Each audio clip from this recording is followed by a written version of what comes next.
कैसे हैं आप सभी लोग। I hope so you all will be fine. Welcome to the Prarambh science classes. कैसे हैं आप सभी? हाँ हाँ, अच्छे भी होना चाहिए। पहले हम एक विचार आप लोगों से डिस्कस करते हैं जो हमारे लिए इम्पोर्टेंट है ना। हम क्या करते हैं, एक आपको एक मोटिवेशन सी बात बताते हैं। जैसे दूसरों को खुश करने के चक्कर में खुद की खुशियों की वॉट लग जाती है ना। दूसरों को खुश करते करते आप अपने बारे में सोचना बंद कर देते हो। कभी आप सोचते हो अपने बारे में, दूसरों के लिए ये कर दें, दूसरों के लिए वो कर दें। जैसे माँ है हमारी, है ना। माँ क्या करती है, घर में सबके बारे में सोचती है, लेकिन माँ के बारे में कोई नहीं सोचता है। कोई सोचता है? नहीं सोचता ना। माँ क्या, ये सभी औरतों के लिए है कि वो सबके बारे में सोचती हैं घर के। माँ ही नहीं, केवल मतलब औरत जितने भी किरदार निभाती है वो सभी के बारे में सोचती है, लेकिन उसके लिए सोचने वाला कोई नहीं होता है। तो इसीलिए कहते हैं दूसरों के बारे में को खुश करने के चक्कर में खुद की खुशियों की वॉट लग जाती है। क्योंकि आप किसी के लिए कितना भी करोगे, आप किसी को कितना भी खुश करने की कोशिश कर लो, लेकिन वो कभी खुश नहीं होता है। वो हमेशा आपकी कमियां गिनाता रहता है। आपने ये नहीं किया, आपने ऐसे नहीं किया, आपने वैसे नहीं किया। आप जी जान निकाल के रख दो, लेकिन तब भी जान भी चली जाएगी, तब भी कहेगा वो कि आपने ऐसे जान क्यों दी, ऐसे क्यों नहीं दी, है ना। तो आप कितना भी कर लो किसी के लिए, आप किसी को खुश नहीं कर सकते हो, क्योंकि no one is the perfect in this world, है ना। ये आपको सभी समझाते हो, ये मैं भी समझाऊंगी कि दूसरों को खुश करने के चक्कर में खुद की खुशियों की वॉट लग जाती है। क्योंकि आप किसी के लिए कितना भी करोगे उसे वो कम ही लगेगा। इसलिए अपने बारे में सोचो और हमेशा खुश रहो, मुस्कुराते रहो और अपने बारे में भी सोचो। ऐसा नहीं है कि आप अगर माँ हो तो आप अपने बच्चों के ही बारे में सोचो, अपने पति और अपने बच्चों के बारे में, अपने परिवार के बारे में सोचो, अपने बारे में भी सोचो, अपने लिए भी समय निकालो। हमेशा सबके लिए करते करते आप चले जाओगे इस दुनिया से, लेकिन कोई भी ये नहीं कहेगा कि वो ऐसा करता था, वो वैसा करता था। हमेशा आपकी कमियां और हमेशा आपको नकारते रहेंगे, है ना। यही होता है, सभी के साथ होता है, मेरे साथ हो, आपके साथ है, आपके फ्रेंड सर्कल में भी कुछ होते हैं, आपके घर परिवार में भी कई लोग ऐसे होते हैं जो आपको वैल्यू नहीं देते हैं। तो हमें अपनी वैल्यू बनानी पड़ती है। नहीं करते मत करने दीजिए, आप अपनी चीज़ों में खुश रहिए, अपने में खुश रहिए, ठीक है। अगर आप ऐसे सोचते रहेंगे तो आप डिप्रेशन में चले जाते हैं कि वो तो मेरे बारे में नहीं सोचते हैं, वो ऐसा नहीं करते हैं, वो ऐसा नहीं सोचते हैं, मुझे कहीं ले नहीं जाते हैं, ऐसा नहीं। तो ऐसा नहीं है। सिर्फ क्या करो, आप अपने लिए सोचो, अपने बारे में सोचो, अपनी खुशियों के बारे में सोचो, दूसरों को वैल्यू कम से कम दो, ठीक है। तो हम शुरू करते हैं आज का चैप्टर। उस दिन मैंने इंट्रो क्लास आपको दी थी, अब हम शुरू करते हैं। आज भी मैं आपको जो इसमें छोटी छोटी चीज़ें वो बताती हूँ, ठीक। केमिकल बॉन्डिंग के बारे में आज हम बात करेंगे, ठीक। तो जो हमारी केमिकल बॉन्डिंग है केमिकल बॉन्डिंग जो है हमारी, उसमें हम टाइप्स बताएंगे आपको। ये तो वैसे तो होते कई टाइप्स के, लेकिन हम जो आपको बताएंगे, एक आयनिक बॉन्ड हो गया आपका, ठीक है। दूसरा हो गया आपका कोवैलेंट बॉन्ड कोवैलेंट बॉन्ड। और तीसरा हो गया आपका कोऑर्डिनेट बॉन्ड, ठीक है। कौन सा बॉन्ड हो गया? Coordinate bond. इन सबके हम इंट्रो की बारे, मैंने आपसे क्या कहा था, सबके बारे में आपको थोड़ा थोड़ा डिस्क्राइब कर दूंगी और जो सबसे इंपॉर्टेंट है उसको अच्छे से बताऊंगी। जैसे विस्पर थ्योरी है, वंडर वॉल है ना, बॉन्ड लेंथ है, लोन पेयर है, ये सब के बारे में मैं आपको अच्छे से बताऊंगी। पहले हम इनको इंट्रो ले लेते हैं। आयनिक बॉन्ड क्या होती है, इसमें हम क्या करते हैं, जो आयनिक बॉन्ड्स होते हैं इसके बारे में हम सबसे पहले बात करते हैं। आयनिक बॉन्ड्स जो होते हैं इसमें हम ट्रांसफर ऑफ इलेक्ट्रॉन करते हैं। इसमें इलेक्ट्रॉन को हम पूरी तरह से क्या कर देते हैं, ट्रांसफर कर देते हैं, ठीक है। ट्रांसफर ऑफ इलेक्ट्रॉन्स होते हैं जैसे अब आपका है NaCl हो गया, है ना, NaCl हो गया। उसके बाद आप क्या बात करोगे इसके एग्जाम्पल की बात करें तो एग्जाम्पल में आपका जैसे NaCl है, ठीक है। NaCl की बात करें तो NaCl में क्या होता है, Na हमारा क्या होता है, पॉजिटिव होता है, और क्लोरीन हमारा नेगेटिव होता है। तो ये हमारा आयन है, ये आयन है, ये दो आयन्स क्या करते हैं, एक दूसरे को अपनी तरफ अट्रैक्ट करते हैं। तो ये क्या बना लेते हैं, आयनिक बॉन्ड बना लेते हैं। क्योंकि जो हमारा सोडियम है ये 1 इलेक्ट्रॉन को लूज करता है और ये क्या करता है, 1 इलेक्ट्रॉन को गेन करता है ना। तो ये जो लूज करना और जो गेन करने में जो इसके बीच में हमारा ये बॉन्ड बनता है, इसे हम क्या कहते हैं, आयनिक बॉन्ड कहते हैं, ठीक है। सो ये क्या करते हैं, जो पॉजिटिव एंड नेगेटिव है, ठीक है, पॉजिटिव और नेगेटिव है, ये क्या करते हैं, ये अट्रैक्ट करते हैं एक दूसरे को, क्या करते हैं, अट्रैक्ट करते हैं, जिसकी वजह से इसमें क्या बन जाता है, बॉन्ड बन जाता है। Due to negative and positive attraction it makes bond, ionic bond, ठीक है, आयन से, इसलिए आयनिक बॉन्ड ये बनाते हैं आपस में, ठीक। इसके एग्जाम्पल और आपके क्या हो सकते हैं, MgCl2 हो गया, ठीक है, उसके अलावा आपका CaO हो गया उसके अलावा आपका क्या हो जाएगा, CaCl2 हो जाएगा, ठीक है। ये सब आपके कौन से बॉन्ड बनाएंगे, आयनिक बॉन्ड्स बनाएंगे। जैसे ये है, इसमें भी Mg positive, Cl negative, Ca positive, O negative, ये भी पॉजिटिव, ये नेगेटिव, तो ये क्या बनाते हैं, पॉजिटिव और नेगेटिव मिलके ये क्या बनाते हैं, आयनिक बॉन्ड्स बनाते हैं, जिसकी वजह से हम इनको आयनिक बॉन्ड कहते हैं। और इसमें क्या होता है, इलेक्ट्रॉन ट्रांसफर करते हैं, ठीक है, इलेक्ट्रॉन ट्रांसफर करते हैं अब हम बात करते हैं, इसके बाद हमारा कोवैलेंट बॉन्ड आता है। कौन सा बॉन्ड आता है इसके बाद, हमारा कोवैलेंट बॉन्ड की हम बात करते हैं। जो हमारे इसमें कोवैलेंट बॉन्ड है, इसकी बात करें तो इसमें क्या होता है, जो कोवैलेंट बॉन्ड होते हैं इसमें तो पूरी तरह से इलेक्ट्रॉन चला जाता है।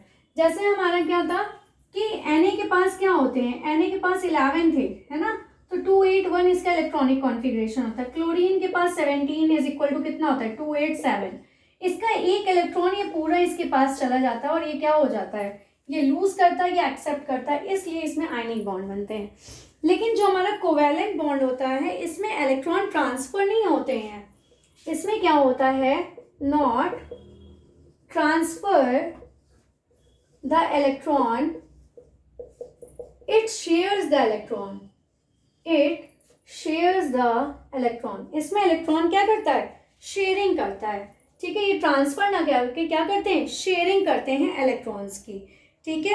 अब जैसे H2 है, ठीक, तो जो H2 होता है ये क्या करता है, ये इलेक्ट्रॉन की शेयरिंग करता है ना, ये क्या करते हैं, इलेक्ट्रॉन्स की शेयरिंग करते हैं। जैसे हाइड्रोजन के पास क्या होता है, एक इलेक्ट्रॉन होता है, तो ये दूसरे इलेक्ट्रॉन से क्या करता है, ये भी ले लेगा और इधर वाला हाइड्रोजन भी इससे ले लेता है, तो दोनों एक दूसरे से क्या करते हैं, शेयरिंग। ये नहीं करते कि पूरी तरह से इसको भी दे दिया, इसको भी दे दिया, ऐसा नहीं होता है। ये आपस में क्या करते हैं, शेयरिंग करते हैं, ठीक है। और ये क्या करते हैं, टीम अप होके शेयरिंग करते हैं, ठीक है। तो इसमें क्या हो जाएगा, becoming team up and share the electron team up होके ये इलेक्ट्रॉन को शेयर करते हैं। उसके बाद एग्जाम्पल में इसमें इसी तरह आपके और एग्जाम्पल्स आ जाएंगे, ऑक्सीजन हो गया, नाइट्रोजन हो गया, ठीक है। और दूसरा आपका क्या हो गया, HCl हो गया, है ना। HCl में भी क्या होता है, देखो HCl का मैं बताती हूँ, H के पास एक इलेक्ट्रॉन हो गया और Cl के पास कितने होते हैं, 17। लास्ट शेल में कितने होते हैं, 7 होते हैं कि नहीं होते हैं, 7 होते हैं ना। तो ये क्या करता है, 1 2 3 4 5 6 7, तो इसको भी एक इलेक्ट्रॉन चाहिए, इसको अपनी ऑक्टेट में क्या करना है। एक हाइड्रोजन और हीलियम ऐसा होता है जिनको क्या चाहिए, अपनी आउटर मोस्ट शेल में 2 इलेक्ट्रॉन्स चाहिए, बाकी सबको क्या चाहिए, बाकी सबको हमारे ज़्यादा इलेक्ट्रॉन्स चाहिए, है ना। बाकी सबको क्या चाहिए, हमारे ज़्यादा इलेक्ट्रॉन्स चाहिए, अपनी आउटर मोस्ट शेल में 8 इलेक्ट्रॉन्स चाहिए ही चाहिए। खाली हाइड्रोजन और हीलियम ऐसा होता है जिसमें 2 इलेक्ट्रॉन्स चाहिए, है ना। तो ये ऐसे इसमें शेयरिंग करता है। उसके बाद ये हमारा हो गया कोवैलेंट बॉन्ड।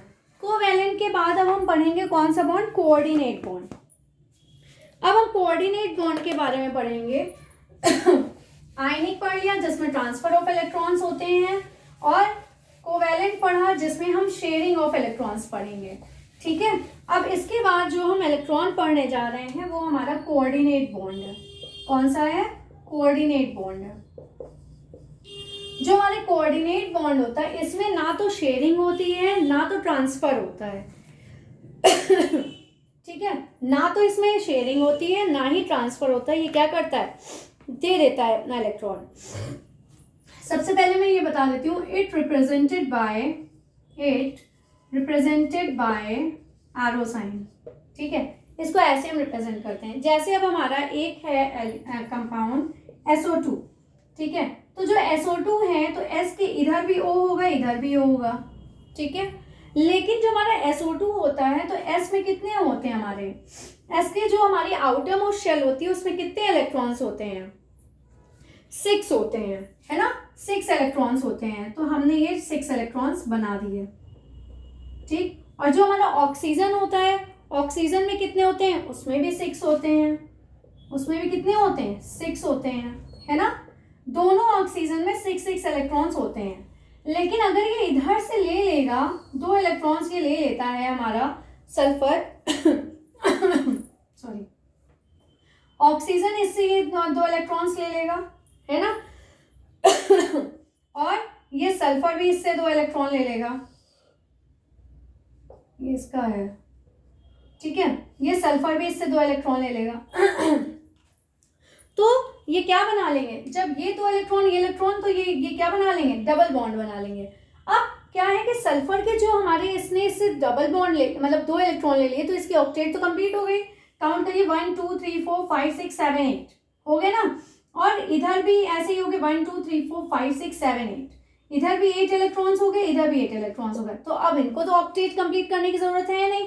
अब लेकिन इस वाले ऑक्सीजन के पास क्या है, इसके पास इलेक्ट्रॉन्स नहीं है, तो ये अपनी ऑक्टेट कैसे कंप्लीट करेगा, तो ये क्या करेगा, ये सिर्फ इससे ले लेगा, लेकिन इसको बदले में कुछ देगा नहीं, इसलिए यहाँ पे ये कोऑर्डिनेट बॉन्ड बनाते हैं, ठीक है। तो ये क्या होता है, ये सल्फर ऑक्सीजन और ये वाला ऐसे बन जाएगा, ठीक है। तो ये हमारा क्या बन गया, सल्फर डाइऑक्साइड, ठीक है। तो यहाँ पे ये जो बना, ये हमारा कोवैलेंट बॉन्ड बना, और ये वाला जो बना, ये हमारा बना कोऑर्डिनेट बॉन्ड ठीक है, ये कोऑर्डिनेट बना और ये हमारा कोवैलेंट बॉन्ड बना। और ये क्या हो गया, अब जब ऐसा होता है तो ये हमारा क्या हो जाएगा, इलेक्ट्रॉन डोनर हो जाएगा ये, और ये कैसा हो जाएगा, ये हमारा इलेक्ट्रॉन एक्सेप्टर हो जाएगा, ठीक है। क्या हो जाएगा, इलेक्ट्रॉन एक्सेप्टर हो जाएगा, जो कि इलेक्ट्रॉन को एक्सेप्ट करता है, जिसकी वजह से ये क्या बना लेता है, कोऑर्डिनेट बॉन्ड बना लेता है, ठीक है। तो आई होप सो इतना समझ में आ गया होगा। लेकिन सारे जितने भी हमारे होते हैं ये इसको फॉलो नहीं करते हैं अब हम इसके बाद पढ़ेंगे ऑक्टेट रूल क्या होता है, ठीक है। इतना आपको समझ में आ गया होगा, ये तीनों बॉन्ड्स आपको समझ में आ गए होंगे, आई होप सो। अब हम इसके बाद पढ़ेंगे ऑक्टेट रूल। ऑक्टेट रूल क्या करते हैं, जिसमें हम ऑक्टेट रूल जिसको पूरा फॉलो करता है ना, कैसे, ये भी मैं बताती हूँ आपको। ये तीनों बॉन्ड, आई होप सो इसका इंट्रो आपको समझ में आ गया होगा, इंट्रो की तरह ही समझाया था अब हम पढ़ेंगे ऑक्टेट रूल। ऑक्टेट रूल में क्या होता है, octet rule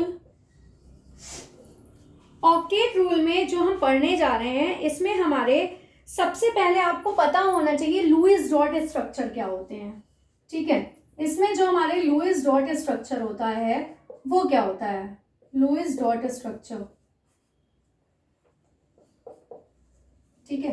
Lewis dot structure क्या होता है अब जैसे मान लीजिए हमने ऑक्सीजन को रिप्रेजेंट किया, ऑक्सीजन है, ऑक्सीजन का क्या हो जाएगा, ऑक्सीजन में जो हमारा क्या कहते हैं कॉन्फ़िगरेशन होता है वो क्या होता है, 1s2 2s2 और 2p क्या हो जाएगा, 2p4 हो जाएगा, ठीक है। कितने होते हैं, 8 होते हैं ना इसके आउटर मोस्ट शेल में, तो ये हो गया, ठीक है। मतलब 6 होते हैं आउटर मोस्ट में, तो इसके 6 ही होते हैं, लेकिन हम 8 बनाते हैं। तो इसका जो हम रिप्रेजेंट करेंगे लुईस डॉट स्ट्रक्चर, वो ऐसे रिप्रेजेंट करेंगे 2 2 4 2 6, तो ये इसका लुईस डॉट स्ट्रक्चर है, ठीक है। इसी तरह अब हम नाइट्रोजन का देख लेते हैं नाइट्रोजन का कितना होता है, नाइट्रोजन का 7 होता है, तो क्या हो जाएगा 1s2 2s2 और कितना हो जाएगा 7 की जगह 2p3 हो जाएगा। तो इसके आउटर मोस्ट में कितने हो गए, 5 इलेक्ट्रॉन्स हो गए। तो नाइट्रोजन में कितने हो जाएंगे 2 2 4 1 5। तो ये हमारे दोनों क्या है, लुईस डॉट स्ट्रक्चर है, किसके, ऑक्सीजन और नाइट्रोजन के, ठीक है। अब हम ऑक्टेट रूल में जानेंगे। अब ऑक्टेट रूल के बारे में पढ़ते हैं। ऑक्टेट रूल में क्या होता है, जो हाइड्रोजन और हीलियम होता है, ठीक है, उनको स्टेबल होने के लिए अपनी आउटर मोस्ट शेल में 2 इलेक्ट्रॉन्स चाहिए ही चाहिए, चाहिए कि नहीं चाहिए।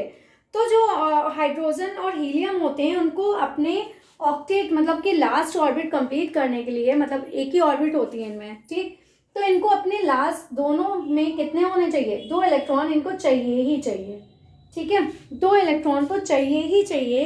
बाकी इसके अलावा जैसे फ्लोरीन हो गया, ऑक्सीजन हो गया, क्लोरीन हो गया, है ना, नाइट्रोजन हो गया, इन सबको क्या चाहिए, इन सबको दूसरे एलिमेंट्स को अपने उसमें 8 इलेक्ट्रॉन्स चाहिए, अपनी लास्ट शेल में कितने चाहिए, 8 इलेक्ट्रॉन्स चाहिए ही चाहिए, ठीक है। अब जैसे मान लो HCl बताते हैं हम, H ये हो गया, Cl में कितने होते हैं, 7 होते हैं लास्ट में, 1 3 4 5 6 7, तो ये हाइड्रोजन इससे ले लेगा और ये इधर ले लेगा, ठीक है। तो ये क्या हो जाएगा, इसने अपने 8 पूरे कर लिए, इसने 2 इससे लेके पूरे कर लिए, तो ये क्या हो जाएगा, ये हमारा ऑक्टेट रूल को फॉलो कर रहा है। अब इसी तरह मान लो हमारा नाइट्रोजन का है, ठीक है, तो नाइट्रोजन N2 में क्या हो जाता है, जो N2 है, N2 में क्या होगा, N और N, तो N में कितने होते हैं, 5 होते हैं, 1 2, ठीक, और कितने 3 4 5, इसमें भी इसी तरह 1 2 3 4 5, तो इन दोनों को 3 इलेक्ट्रॉन्स चाहिए अपनी ऑक्टेट कंप्लीट करने के लिए, तो ये इधर से इससे ले लेगा 3 इलेक्ट्रॉन्स और ये इससे ले लेगा 3 इलेक्ट्रॉन्स, ठीक है, तो इसमें 8 इलेक्ट्रॉन्स की ये ऑर्बिट पूरी कर लेगा, अपनी ऑक्टेट कंप्लीट कर लेगा, जिसकी वजह से ये क्या बना लेता है, ट्रिपल बॉन्डिंग बना लेता है, क्या बना लेता है, ट्रिपल बॉन्डिंग बना लेता है, ठीक है। तो ये था हमारा ऑक्टेट रूल की शुरुआत है, ये इंट्रो था, ये हमारा ट्रिपल बॉन्ड बना लेता है, ठीक है। लेकिन जितने भी हमारे स्ट्रक्चर होते हैं ये सारे इसको फॉलो नहीं करते हैं, ठीक है, but all structures are not follow this one, ये जो हमारा ऑक्टेट रूल की लिमिटेशन है ये सारे इसको फॉलो नहीं करते हैं। तो इसके सिवा हम और कैसे हम काम करते हैं या बात करते हैं, सॉरी थोड़ा सा गला मेरा ख़राब था, लेकिन मैंने बहुत दिन से क्लासेस नहीं ली हैं तो इसलिए मैंने रेगुलरिटी के लिए शुरू किया है लेने के लिए। इसके बाद जो हमारे लेकिन सारे स्ट्रक्चर्स होते हैं वो इसको फॉलो नहीं करते हैं, इसके लिए हम क्या करते हैं, ऑक्टेट रूल लिमिटेशंस का फॉर्मूला लगाते हैं। अब जैसे ये P है, ठीक है, अब P कितने लगाता है, P हमारे PCl5 बनाता है, ठीक है, PCl5 हो गया आपका, ठीक, और इसी तरह आपका और क्या हो जाएगा, SF6 हो जाएगा। ये हमारे कुछ एग्जाम्पल्स हैं जो ऑक्टेट रूल को फॉलो नहीं करते हैं, ठीक, जो आपका अब जैसे ये PCl5 है, जो हमारा PCl5 है वो कैसे बनेगा, ये है Cl, ये हो गया, ये हो गया, ठीक। एक आपको एक चीज और बता देती हूँ कि एक बॉन्ड में कितने इलेक्ट्रॉन्स वो बेयर करता है, 1 bond is equal to 2 electrons, एक बॉन्ड में 2 इलेक्ट्रॉन्स बेयर करते हैं। तो जो हमारा PCl5 होता है, PCl5 है, इसमें टोटल कितने इलेक्ट्रॉन्स हो जाएंगे, जो टोटल इलेक्ट्रॉन्स होंगे वो कितने होंगे, 10 इलेक्ट्रॉन्स होंगे, ठीक है, ये हमारे 10 इलेक्ट्रॉन्स होंगे जो इसमें होंगे। अब इसी तरह SF6 हो गया, जो SF6 होता है वो कैसे बनेगा, 1 2 3 4 5 6, ये हमारा SF6 हो गया, ठीक है। अब इसमें कितने इलेक्ट्रॉन हो जाएंगे, टोटल इलेक्ट्रॉन इसमें कितने हो जाएंगे, 12 इलेक्ट्रॉन्स हो जाएंगे, ठीक है। बॉन्ड कितने हो जाएंगे, अब जैसे इसमें थे तो इसमें कितने हो जाएंगे, ये 5 बॉन्ड्स हो जाएंगे और ये कितने हो जाएंगे, 6 बॉन्ड्स हो जाएंगे, ठीक है, ये 6 बॉन्ड्स और वो 5 बॉन्ड्स हो जाएंगे, लेकिन इलेक्ट्रॉन कितने हो जाएंगे, उनके जस्ट डबल हो जाएंगे, ठीक है। अब इसके बाद हम न्यू पढ़ेंगे आगे, विस्पर थ्योरी है, उसके पहले हम आपको बॉन्ड पेयर लोन पेयर समझाएंगे, लेकिन उसकी हम नेक्स्ट क्लास में बात करेंगे, ठीक है। आज के लिए बस इतना ही, ऑक्टेट रूल इसमें हम रोकते हैं। इसके बाद हमारे न्यू स्ट्रक्चर्स आते हैं, न्यू मैथड्स आते हैं, इसको पढ़ने के बाद कुछ हमारे न्यू मैथड्स हैं जिनको हम इसको फॉलो करा सकते हैं, ठीक है। तो उसके लिए विस्पर थ्योरी आती है, लेकिन विस्पर थ्योरी पढ़ने से पहले हमको क्या पढ़ना होगा, विस्पर थ्योरी और हाइब्रिडाइजेशन के पहले हमें बॉन्ड पेयर लोन पेयर ये सब पढ़ना होगा। तो उसके लिए हम पूरी एक क्लास लेंगे आपकी नेक्स्ट क्लास, ठीक है। Please like share and subscribe my channel, take care and follow my channel and subscribe my channel, thank you.